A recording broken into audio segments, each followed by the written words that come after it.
Sou o professor Eduardo Ragosaito, da disciplina de cirurgia torácica. O tema da minha apresentação são afecções cirúrgicas da pleura, parte 1. Nesta sessão, será abordada os derrames pleurais. Por definição, derrame pleural seria a presença de líquido na cavidade pleural. Com relação à anatomia, nós temos a pleura parietal, recobrindo a parte interna do tórax, nas suas porções costal, diafragmática e mediastinal. E a pleura visceral, que reveste os pulmões. No ligamento pulmonar, nós vamos ter a fusão das pleuras indo para o hilo do pulmão. Com relação à histologia, são membranas lisas, semipermeáveis, brilhantes.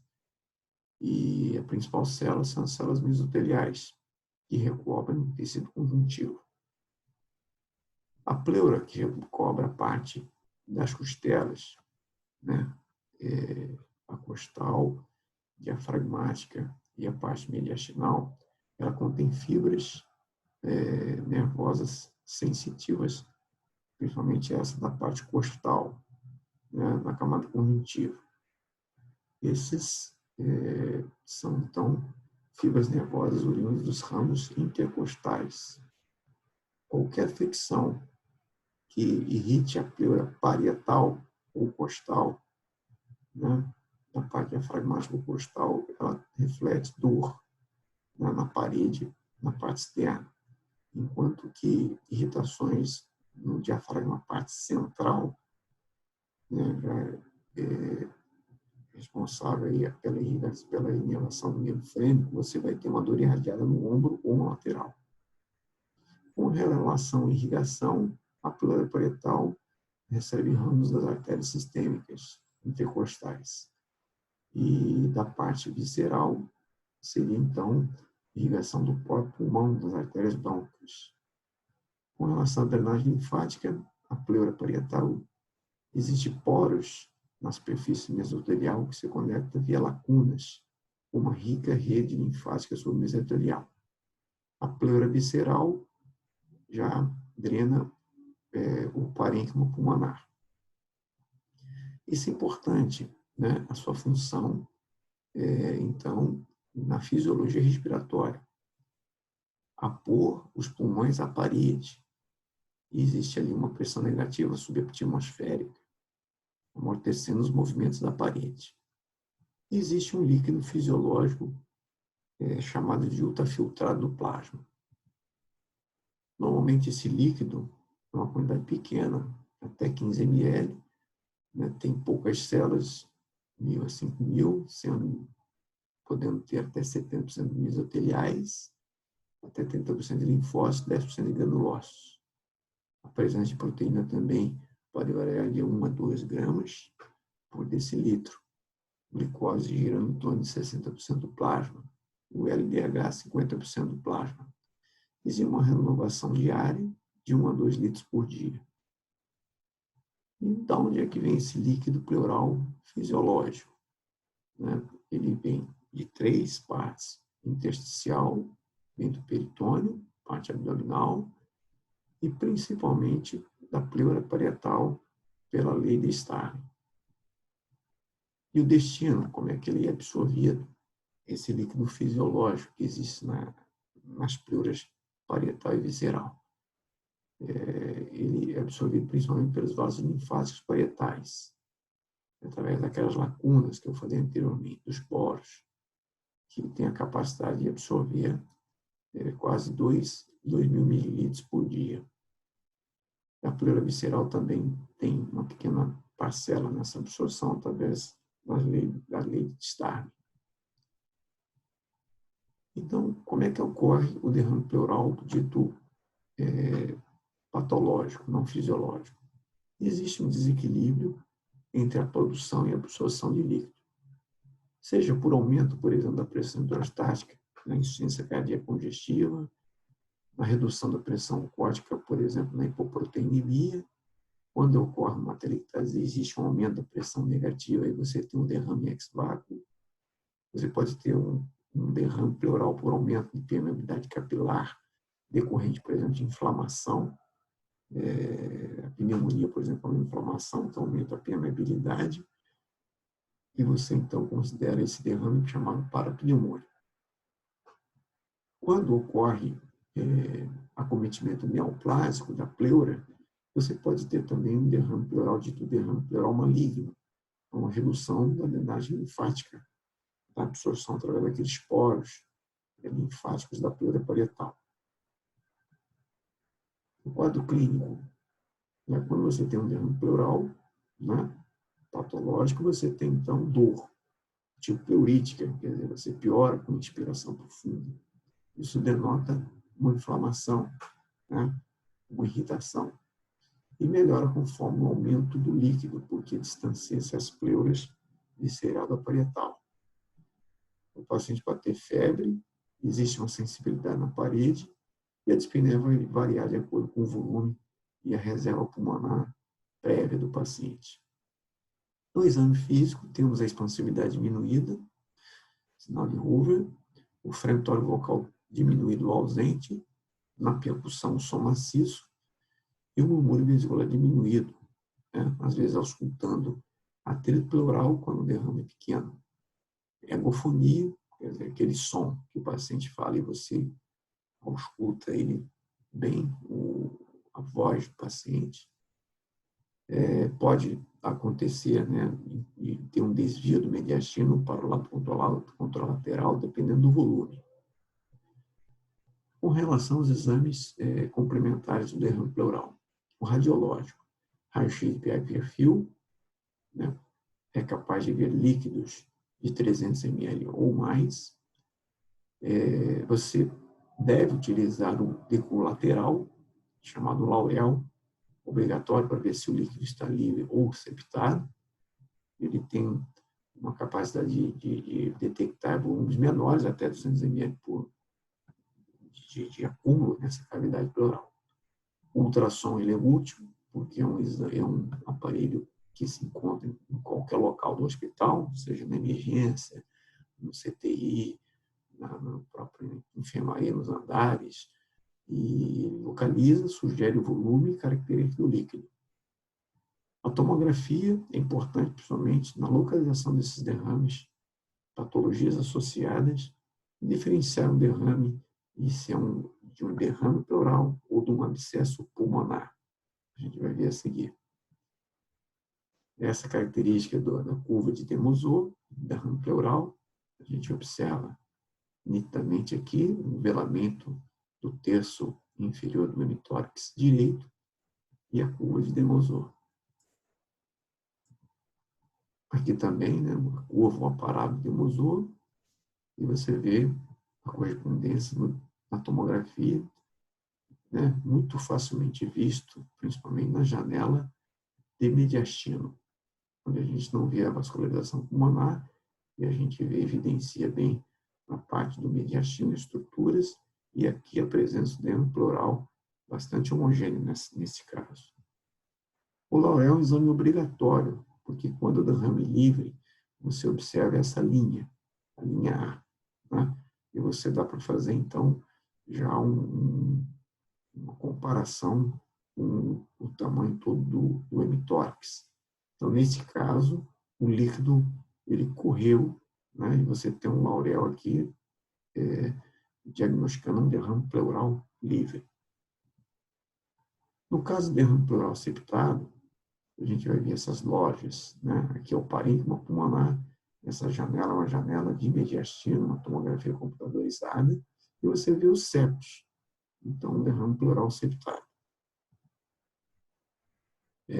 No caso do empenho pleural, se utiliza então contraste, você vê um realce pleural, por causa da pleurite. E aí você então vê que esse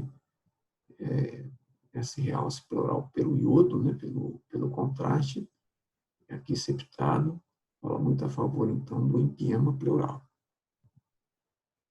Essa é outra situação também, já mostrando uma bolha de gás aqui, falando a favor de infecção. Uma vez feita a hipótese diagnóstica do derrame pleural, o mais importante é saber a causa.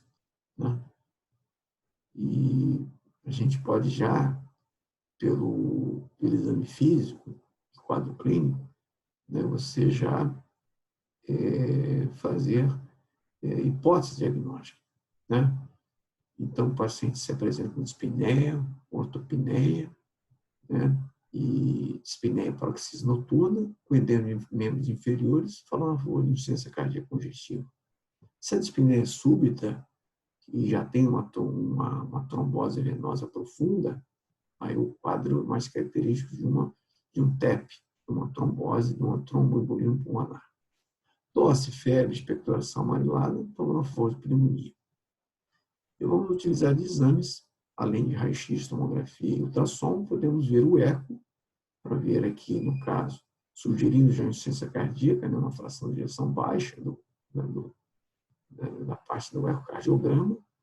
E no caso de tromboembolismo, podemos utilizar a cintilografia pulmonar, e hoje em dia se utiliza muito a angiotomografia.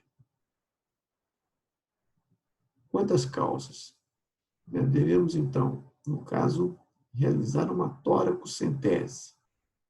O que significa isso? Funcionar, coletar o material para análise. Além de que você pode, nesse procedimento, esvaziar, drenar essa cavidade pleural, principalmente os pacientes que têm sintomas. Aí eles seriam uma toracocentese terapêutica. E naqueles exudados que você não conseguiu chegar a um diagnóstico pela análise do líquido, a gente pode lançar a mão de uma biópsia pleural, que vamos falar a seguir, que pode ser por agulha, ou por pleuroscopia, ou até por uma mini toracotomia. A análise do líquido é muito importante, então a gente já vê rapidamente a cor, amarelo, ou é citrino, ou hemorrágico, leitoso, aspecto, turvo, fluido espesso, e as características. Então, solicitamos contagem de células, aí a celularidade total e específica, contando hemácias, contando também os leucócitos com relação à sua diferenciação também, seja os linfócitos, polimórficos e eosinófilos. A concentração de células epiteliais ou até a presença de células mesoteliais. Então, separamos outro vidro, um para análise de celularidade, e aqui agora um outro vidro, contendo um líquido para amostra para análise química. Vamos dosar a proteína total, e algumas vezes a albumina separadamente, o LDH, a glicose e o pH. Como é que a gente, então, utiliza essas análises químicas? Fazendo a relação com o seu valor plasmático. Então, uma relação de proteína pleural. Proteína plasmática maior que 0,5 é um exudato. O LDH pleural com relação ao LDH plasmático maior que 0,6 também falou a favor de exudato. Aqui eu não coloquei, mas outro critério, o terceiro critério de Light seria o LDH maior que 2/3 do LDH sério. A presença de um desses achados já caracteriza o líquido como exudato. A gente pode pedir glicose, eu acho obrigatório, uma vez que quando ele é baixo, existe um consumo e a favor de infecção. E o pH é um exame importante, principalmente em derrames parapneumônicos, que você fala a favor de um derrame parapneumônico, eu vou falar isso na aula de empiema, já complicado, necessitando de uma drenagem pleural. O pH abaixo de 7. Podemos pedir em algumas situações amilase, no caso, deveria ser semelhante ao plasma, mas quando você tem uma perfuração de esôfago, você pode ter a presença de uma amilase salivar elevada, pancreatite também aumenta. A gente pode pedir também complemento e anticorpos, no caso de doenças autoimunes. Lipídios, se você suspeita de um aspecto quiloso, falando a favor de um quilotórax, a gente pode pedir, além do colesterol, o triglicerídeo, se for um triglicerídeo maior que 110, ele fala a favor de quilotórax. Quando você suspeita de tuberculose, a ADA é importante, os valores variam de acordo com o cutoff do laboratório, 40, 70, sugerindo tuberculose quando o paciente tem história compatível, né?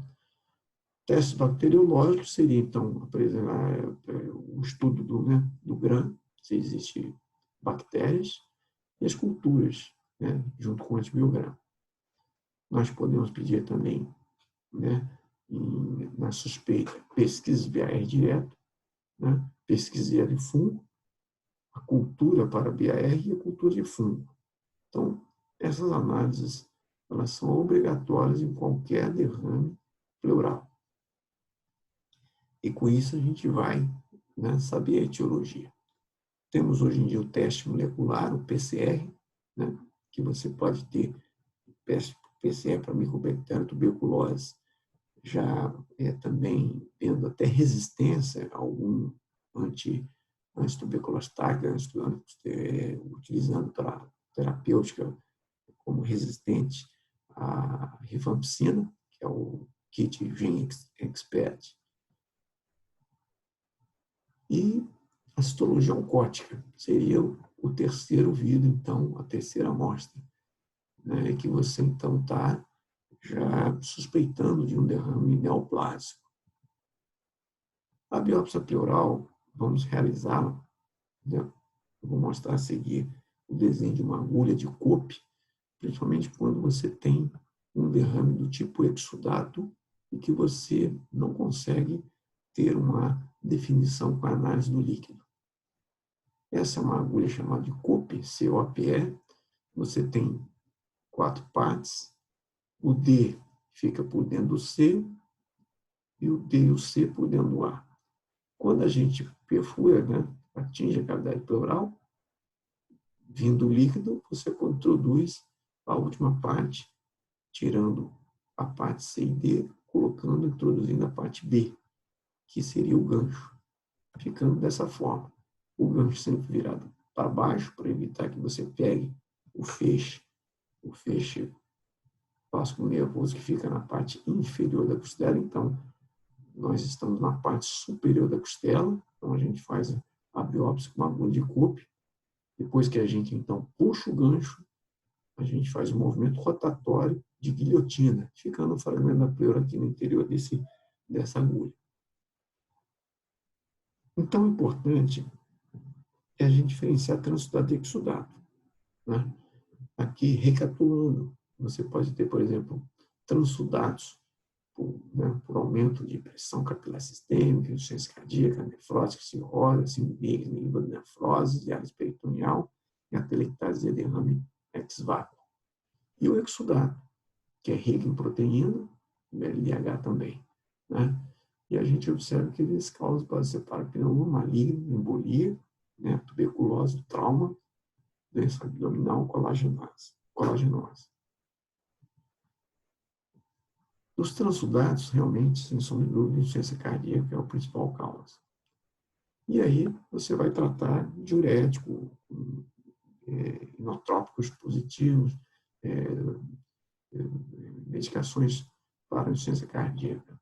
E aí você consegue, então, diminuir esse derrame pleural. Não há necessidade de punção, a não ser que esse derrame seja refratário ao tratamento da insuficiência cardíaca congestiva. Os derrames parapneumônicos secundários, então, a pneumonia, 30% a 40% dos casos, pode se apresentar com características bastante, assim, favoráveis, que responderia aqui ao tratamento com antibiótico. Ele é citrino, tem poucas células, leucócito menor que 5.000, LDH menor que 300. Né? É um exudato, por isso a proteína elevada. O pH aqui maior que 7,2, mostrando que ele é um derrame não complicado. Ele deu glicose maior que 40. A bacterioscopia aqui, então, no caso, é negativa, porque ela é apenas reacional. E a cultura também é negativa. O empenho pleural, eu vou falar muito rapidamente aqui, porque eu vou dar uma aula só sobre o empenho pleural. E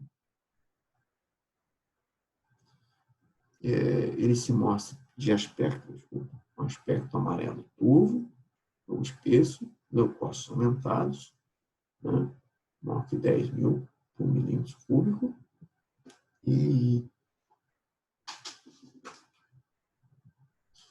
E a gente vê a bacterioscopia já a presença de bactérias, né? A cultura positiva, ela até pode ser negativa, mesmo sendo empiema, a glicose baixa, LDH elevado, maior que 600, pH inferior a 7, como eu falei. A ADA também pode ser um falso positivo aqui nos casos de empenho pleural. A tuberculose pleural é importante no nosso país, né? Porque ele está presente, né, em todo o Brasil, e o Brasil, principalmente o Rio de Janeiro, é frequente a gente encontrar o paciente com tuberculose pleural, né, cometido por derrame pleural, e a gente então precisa entender que o paciente tem uma tosse seca, arrastada, febre, vespertina, dor pleurítica, e geralmente em jovens, né, geralmente unilateral, de moderado volume, e às vezes até com PPD, 30% de PPD, que é aquele teste que a gente faz cutâneo, é negativo. E aqui a gente observa que ele é um exudato, uma glicose até alta, células mesoteliais raras. Aqui nós temos uma característica que é uma presença maior de linfócitos. A bacterioscopia negativa, raramente positiva, ou a presença do bacilo propriamente dito na pesquisa do líquido, menor que 10%. A cultura é positiva em 25%.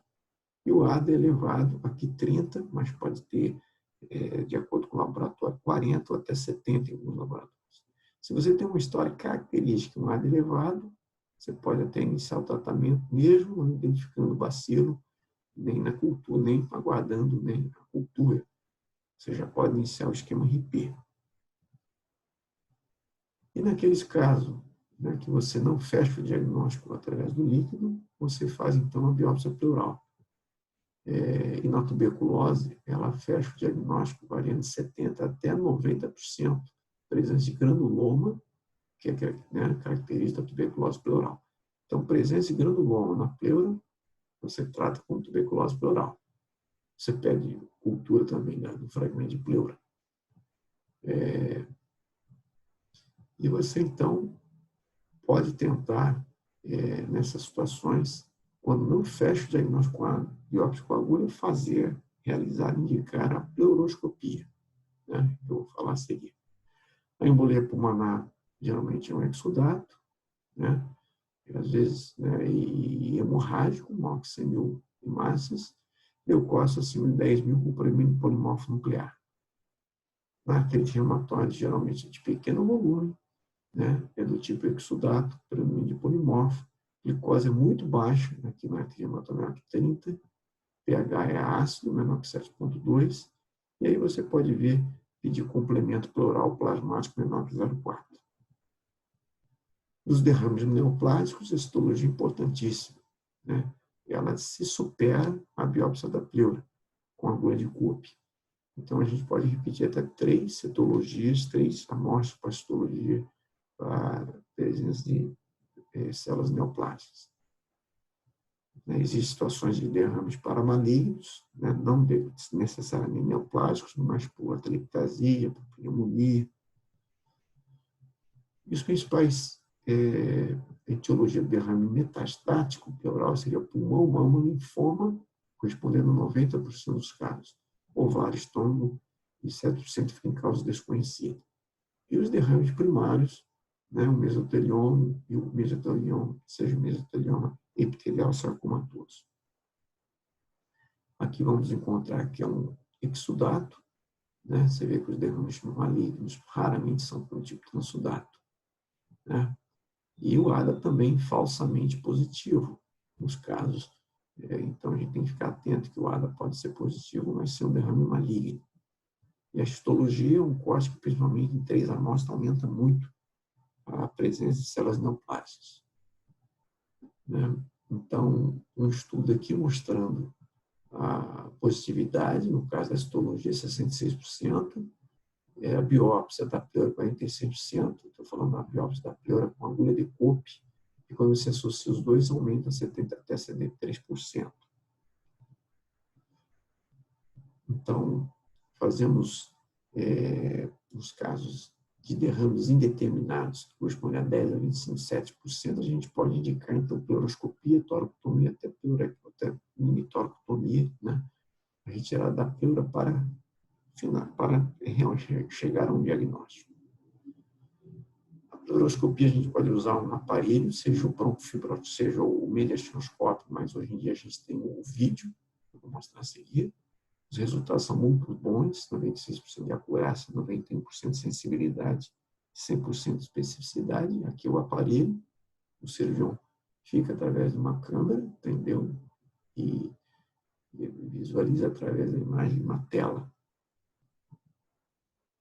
E temos complicações, né, do procedimento aqui relatado, mas benefício realmente, sem dúvida, para aqueles derrames que não fecharam com análise do líquido, nem com agulha de Cope. A gente indica a pleuroscopia ou até mini-toracotomia, aqui principalmente nos casos mesoteliosos, para estudo imunistoquímico de um fragmento maior. Aqui, então, continuando, já falamos de insuficiência cardíaca, o parapneumônico, a gente observa e faz antibiótico, o próprio antibiótico faz a melhora da pneumonia e o desaparecimento desse derrame parapneumônico. O empenho pleural, como eu vou abordar em outra aula, seria a drenagem pleural, né? Aqui, o tromboembolia pulmonar de coagulação, a colagenase, as doenças autoimunes, seria, então, melhorar, otimizar o tratamento. Esses derrames, então, acabam desaparecendo.